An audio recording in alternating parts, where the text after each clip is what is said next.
Good evening. This is Talking Sports with Evan. I am Evan with Allison, and thank you so much for tuning into the show. I appreciate it. Last week, I took a week off to get ready for my NFL draft push, which I do recommend. You follow me on YouTube, Talking Sports with Evan. Give a follow. I will be having some YouTube uh, only, a YouTube exclusive NFL draft content coming up. So, give me a follow on YouTube, Talking Sports with Evan. You can also find me on Twitter, Evan with Sports, or on Facebook, also under Talking Sports with Evan.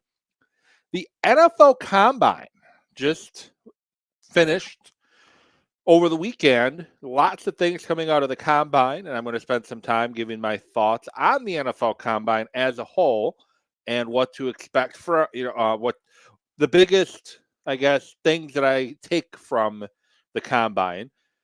NFL free agency is next week. The legal tampering period starts Sunday.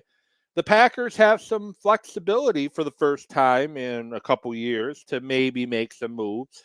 They're currently about 13 million under the cap right now, with potential to get another 30 million ish under, depending on what they do with your Bakhtiari or Devondre Campbell and some other moves they may have to do here and there. So I'm going to talk about what the Packers could possibly focus on in free agency. Talk about that a little bit as well. The Milwaukee Bucks, they took one on the chin yesterday, I guess is the best way to say it. But they've been playing much better basketball since the All-Star break, and really since just before the All-Star break, they've been playing better basketball. I'm going to give my thoughts on where the Bucks are right now, and are they back to being a legit contender in the East, and or is it just Boston is going to run roughshod over the Eastern Conference? So I'm going to start with the NFL Combine and give my thoughts on the Combine. I personally enjoy the NFL Combine. I enjoy getting to know some of the prospects a little bit better, getting some of their measurements, seeing them in the drills on the field. The NFL Combine, what it's really not for NFL teams much, except for the interviews that they do. They meet with players one on one for I think roughly 20 minutes or so. That's really what the combine is for the NFL teams. They don't really use it much in regards to the measurements and all that, because they end up bringing guys in. They end up having pro days. They end up meeting guys, with teams, with players one on one and whatnot. So I don't really feel that they worry too much about how much somebody's weighing or how much someone's running. And the thing you got to remember about the combine, every year you have guys who show up and just completely dominate the combine. But then when the actual pads get put on, they can't produce. Vernon Golston, former Ohio State defensive end, is a perfect example of that. Mike Mamula, Tony Mandrich.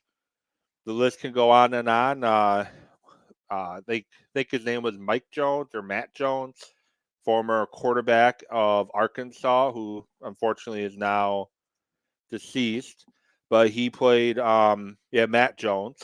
He played quarterback at Arkansas, went into the combine, switching position wide receiver, and just completely dominated his testing numbers, and never able to fully transition to the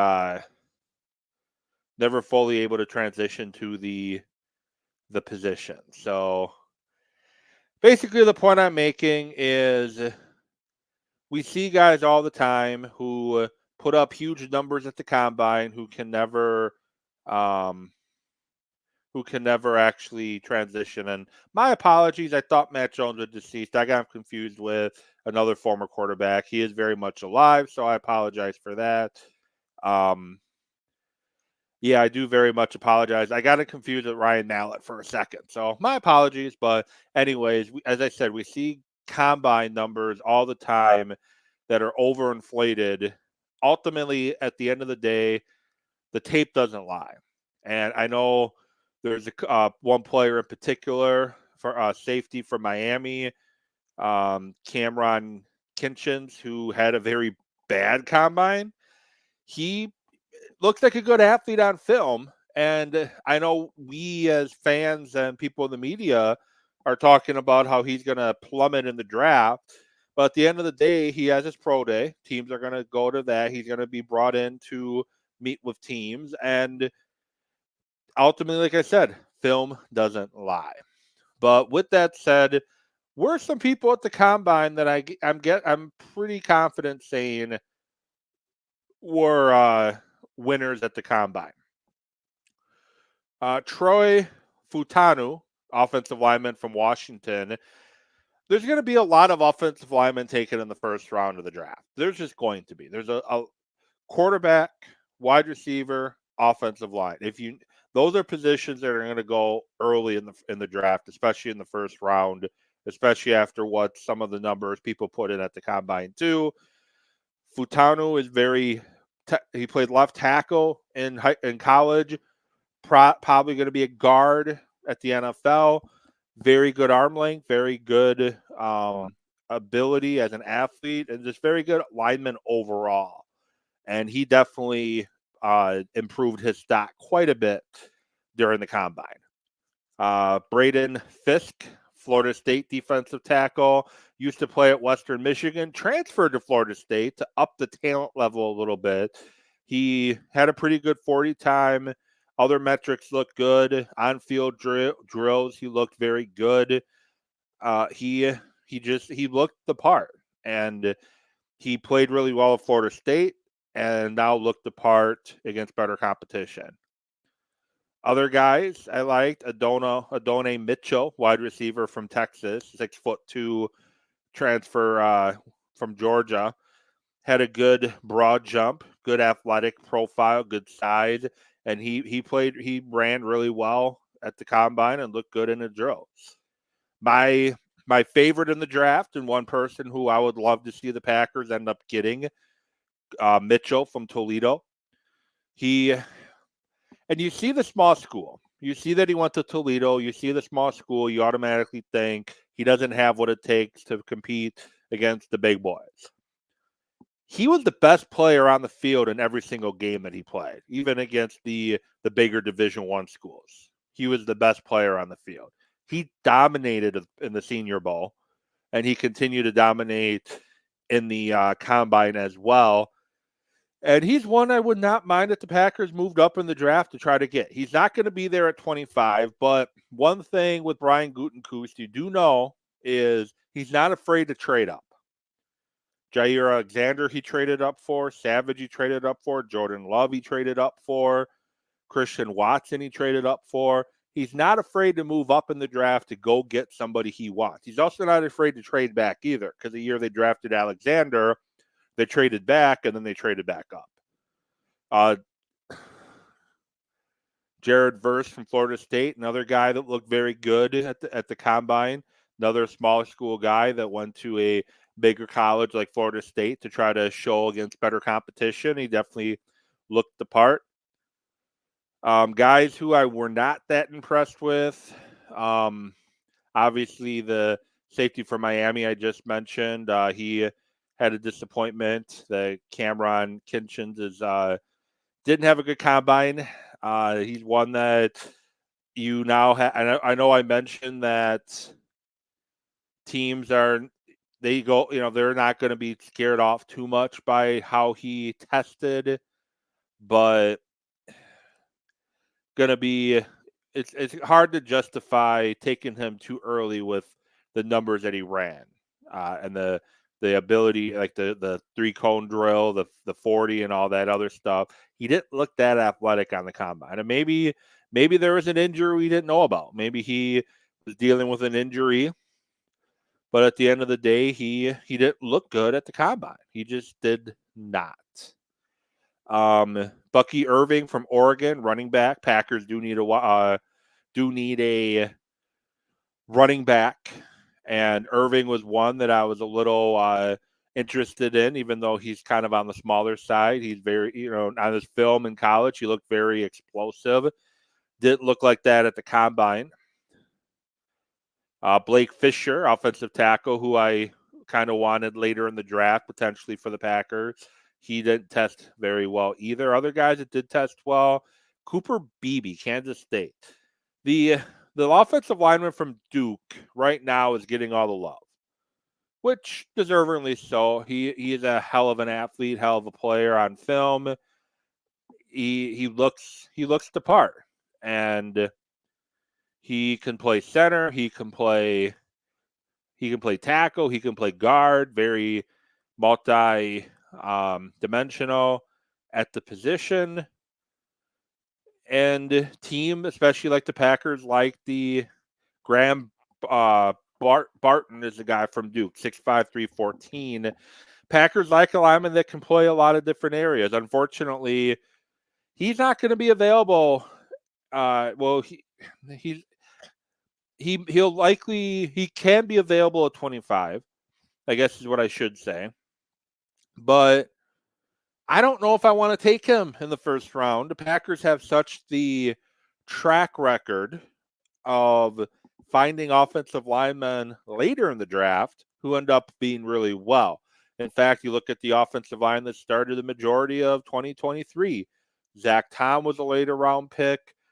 Walker was a seventh round pick. Runyon was a 6th round pick. Josh Myers was a 2nd round pick. Elton Jenkins was a 2nd round pick. The last time the Packers took an offensive lineman in the first round was Derek Sherrod, who ended up not working out. The year before that, they took Brian Bulaga, who did end up working out when he was healthy. Before that, the last 2 offensive linemen in the first round they took, Ross Verba and John Michaels, who Verba had some success at guard. Michaels never really panned out. My point is, Packers have a lot of success taking linemen later in the draft. Josh Sitton, TJ Lang, Mike Wall, Mark Tauscher, Chad Clifton, David Bakhtiari, all guys they took later in the draft that ended up being very good players for the Green Bay Packers. So I don't know if I want to take a first-round pick on a lineman. I don't think the Packers will. I'll get to what the Packers could do at 25 in a minute. But when you have a guy like Cooper Beebe from Kansas State, 6'4", 335, high football IQ, he does have some athletic limitations overall, but he could probably be a starting guard right now for the Packers. So you can get him in the maybe 3rd, 4th, 5th round and play that role that you would want the player from Duke to play. I guess is the point that I'm making. So what do the Packers do in the draft?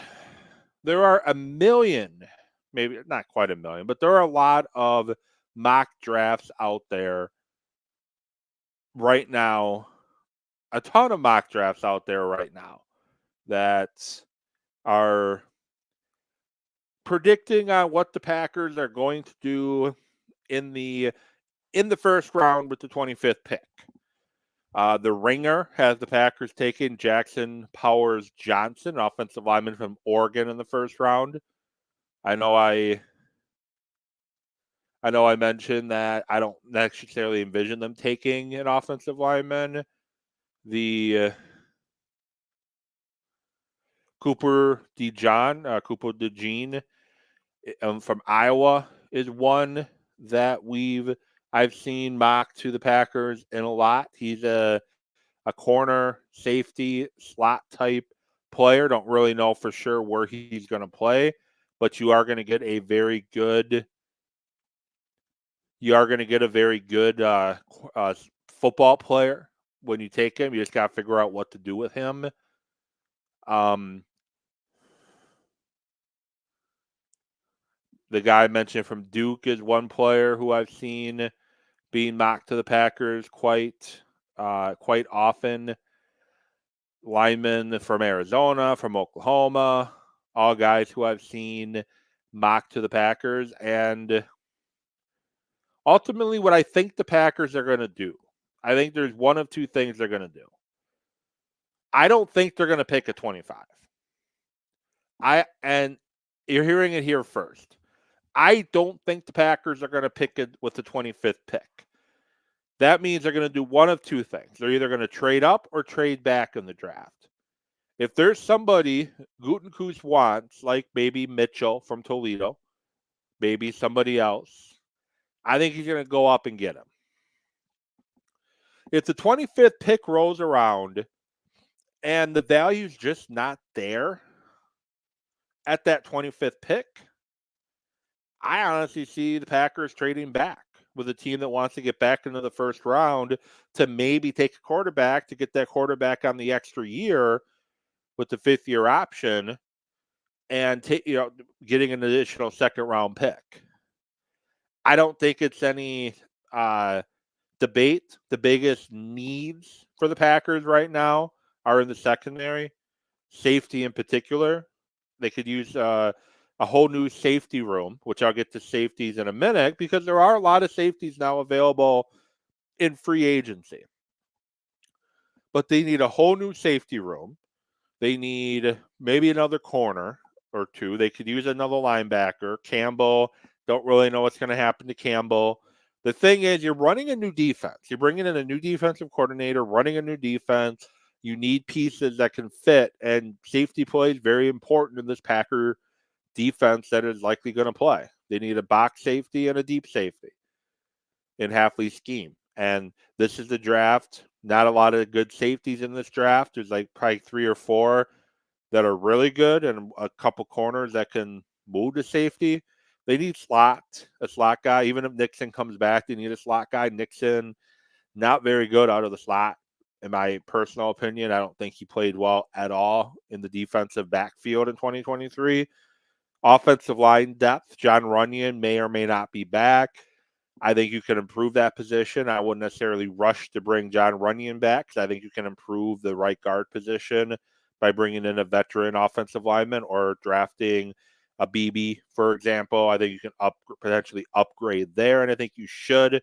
You need some depth at tackle. Bakhtiari is likely going to be released within the next week.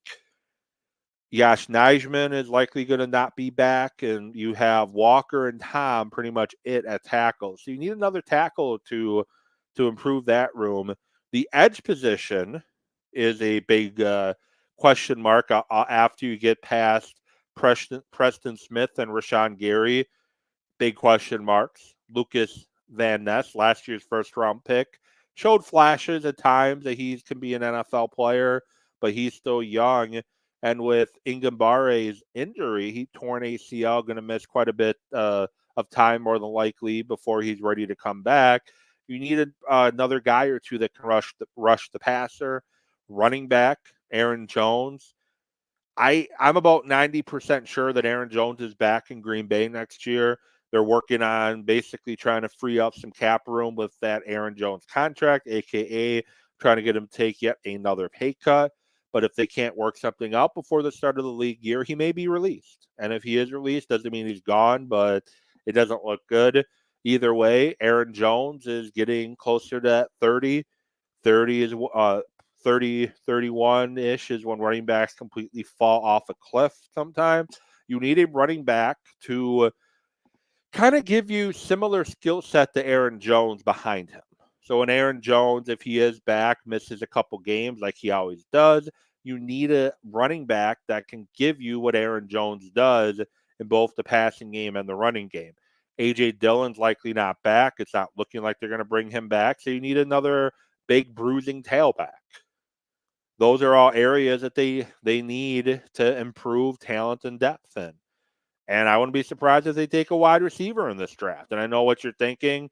They have a very good young wide receiving room, but you always want to add competition to certain rooms, and I think that's one. At the end of the day, as I said, I don't think the Packers take the 20. I don't think they pick at number 25. I think they trade up. I think there's somebody Goody's going to want to go up and get. And if that player's gone when 25th pick rolls around, I think he moves back. Guys that I like in this draft that I think would do very good as a Packer. Safety from Minnesota, Tyler Nubin, 6'2", 210. He athlete, good football IQ, playmaker, forces a lot of turnovers. Other safety, Javon Bullard from Georgia, 5'11", 195. He's very versatile in the secondary, very quick, and likes to tackle. Jaden Hicks is a guy I'm starting to warm up on a little bit at the safety position. He's a bigger guy, 6'3", 212, improved every year in college. Pro Football Focus in 2021 and 15 snaps, he was a 46. 2022, he jumped up to 750 snaps. He was a 66. And in 2023, it was 788 snaps. He was a 76.6, ranked 137th out of 852. He's a middle round safety that you could probably get. Cameron Kinchins, I'm not ready to give up on. He didn't look good at the combine, but as I said, the film don't lie. And Kalen Bullock is another guy I do like from USC. I know defensive players from USC. Defense for USC, not good last year. But I think he's a guy that can be very good. And another later in the draft player I do like at safety. Scrolling down looking for him. From Texas Tech is Tyler Owens, 6'2", 210-pound safety. I know he scared a lot of people off probably at the combine, saying that flat earthers do kind of make a good point in some areas. So that did scare me a little bit. But I am intrigued by his ability as a player. That's what I like in the safety room. In the defensive back room, so I'm scrolling between screens right now. I like TJ Tampa from Iowa State, 6'2", 200, bigger corner. He's a good size. He'll likely be second, third round availability. He can be a starting outside corner. Line him up opposite of Jair Alexander. I like him. Mike Serenosti, corner from Michigan, 5'10", 182. Be a very good slot corner for the Packers. They need help at the slot position. I already talked about Dejan Max Mountain, another guy I like.